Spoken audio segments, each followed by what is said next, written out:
Halo, apa kabar semuanya? Jumpa lagi dengan saya di channel Pojok Inggris, channel pembelajaran bahasa Inggris.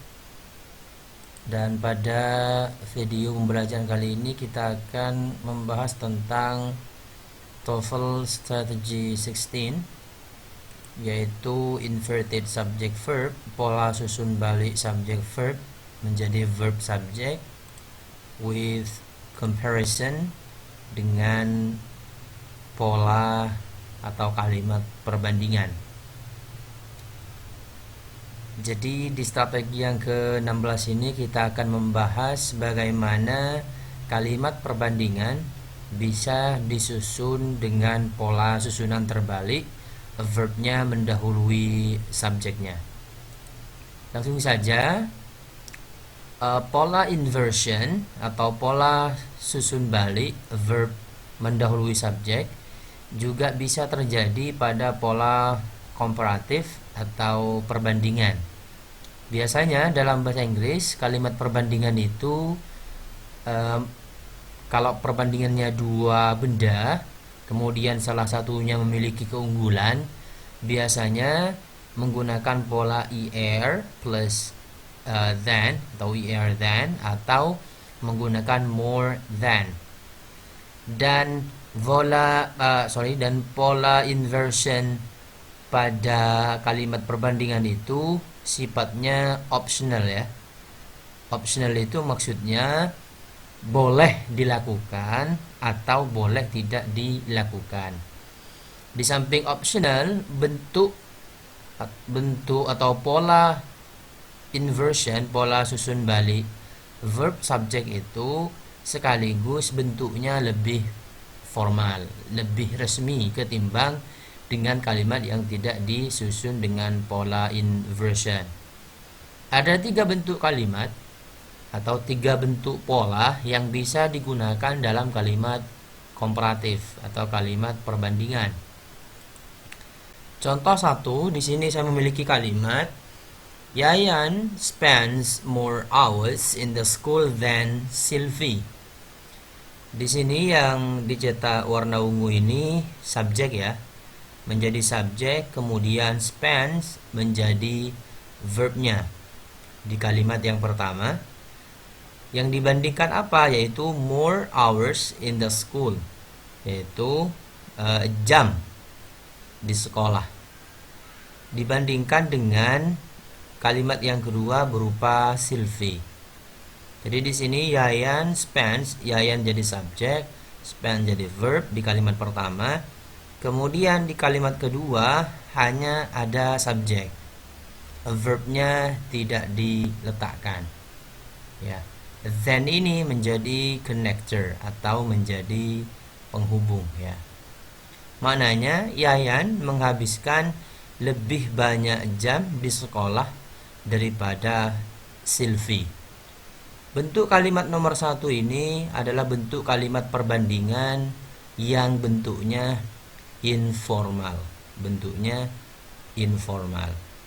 Kemudian di samping bisa menggunakan pola yang pertama ini, kita juga bisa menggunakan pola kalimat yang kedua seperti ini.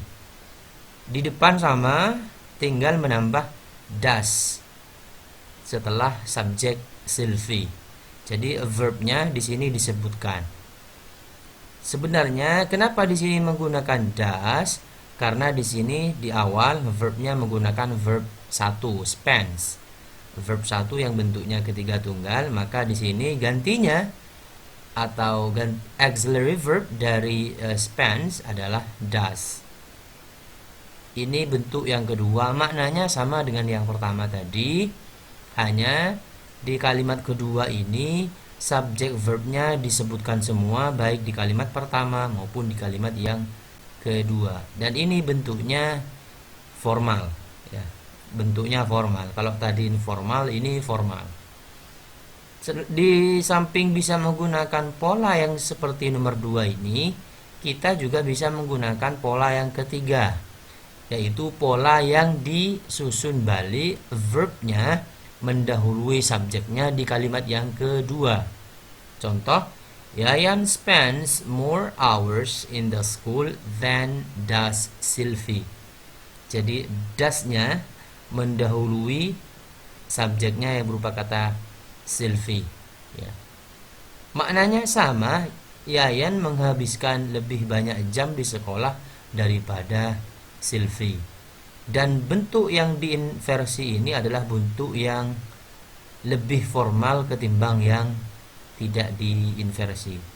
Jadi teman-teman ini bisa memilih mau yang pola pertama boleh, pola yang kedua juga boleh, pola yang ketiga juga boleh.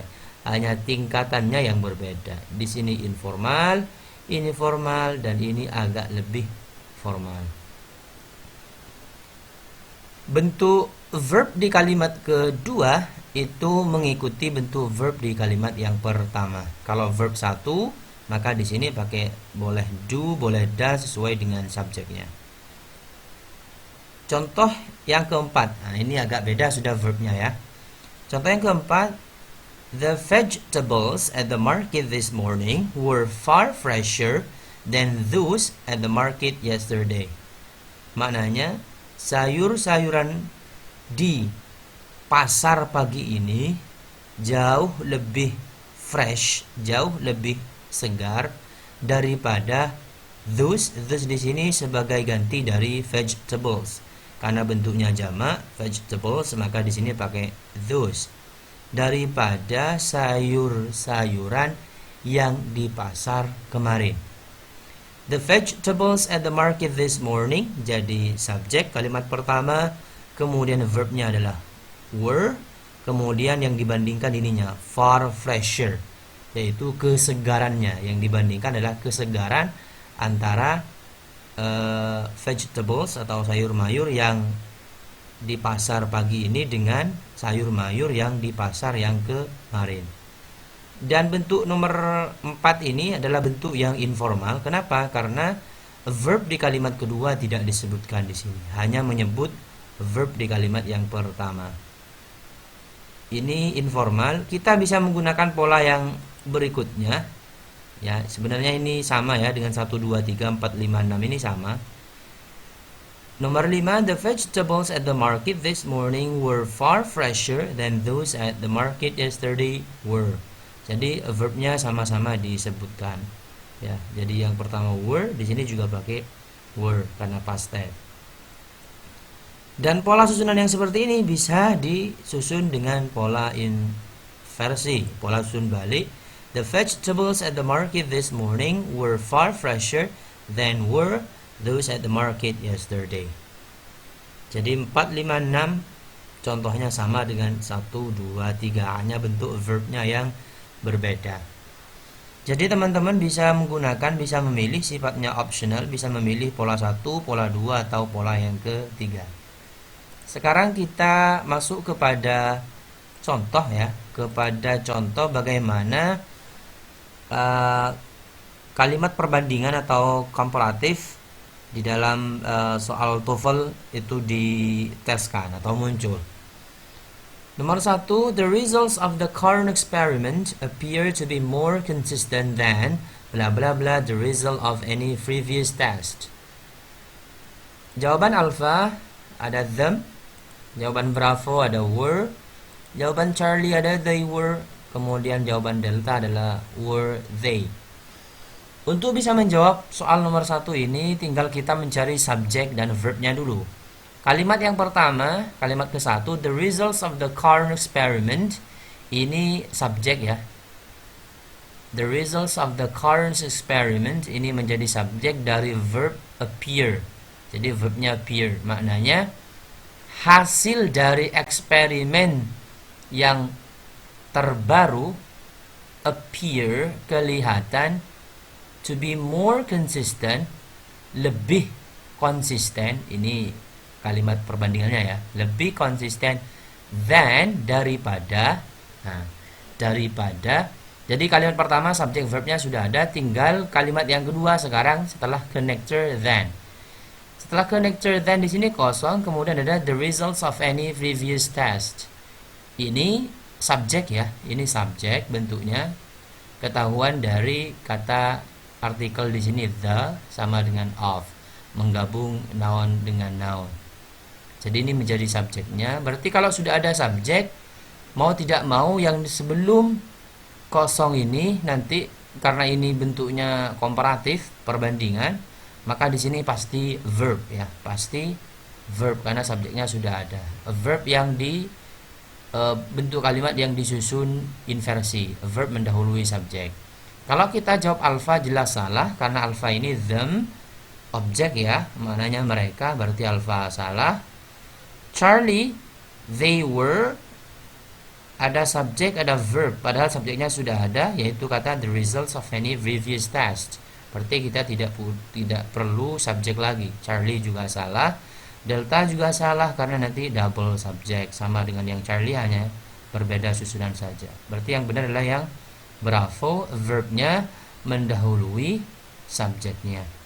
The results of the current experiment appear to be more consistent than were the results of any previous test. Maknanya nilai atau hasil dari eksperimen yang terbaru appear, kelihatan, to be more consistent, lebih konsisten than, daripada, were the results of any previous test, daripada hasil tes yang sebelumnya. Jadi jawabannya yang bravo. Sekarang kita pindah ke yang nomor 2. Nomor 2 ini bukan pilihan ganda ya. Ini kita menganalisis apakah kalimatnya benar atau salah. Do you know why does he need to sleep so many more hours than do the others? Kemudian diakhiri dengan tanda tanya. Kenapa? Karena kalimatnya memang diawali oleh kalimat pertanyaan. Bagaimana kalimat ini? Apakah kalimat ini benar? Kalau kita lihat do you know, ini bentuknya sudah benar ya. Kemudian di sini ada then, setelah then ada verb do, pakai do. Kenapa? Karena ada the others. Subjeknya jamak, jadi pakai do. Sudah benar. Tetapi apakah kalimat ini benar? Ternyata kalimatnya incorrect. Kalimatnya salah. Apa yang membuat salah dari kalimat ini? Yaitu kalimat yang di tengah. Di sini ada kata why. Why itu adalah question words bentuknya ya. Bentuk question word. Kalau ada question word di tengah, maka susunan kalimatnya harus disusun seperti biasa, kalimat positif. Tidak boleh disusun kalimat interrogatif. Di sini bentuknya interrogatif. Kenapa? Karena does mendahului subjek he. Maka yang membuat salah adalah keberadaan does ini. Jadi does ini tidak perlu, harus dibuang. Kenapa? Karena why-nya di sini adalah question word yang terletak di tengah kalimat. Jadi yang benar kalimatnya do you know why he needs, pakai s, needs. Kenapa? Karena subjeknya tunggal, to sleep so many more hours than do the others. Jadi nomor 2 incorrect karena keberadaan does yang di kalimat ini, di tengah ini. Itu saja barangkali untuk video pembelajaran kali ini, semoga bermanfaat. Sampai jumpa di video berikutnya. Kalau ada pertanyaan silahkan tanyakan di kolom komentar. Dan jangan lupa untuk selalu mendukung channel ini dengan cara klik tombol subscribe dan nyalakan tombol loncengnya. Terima kasih. Sampai jumpa di video berikutnya.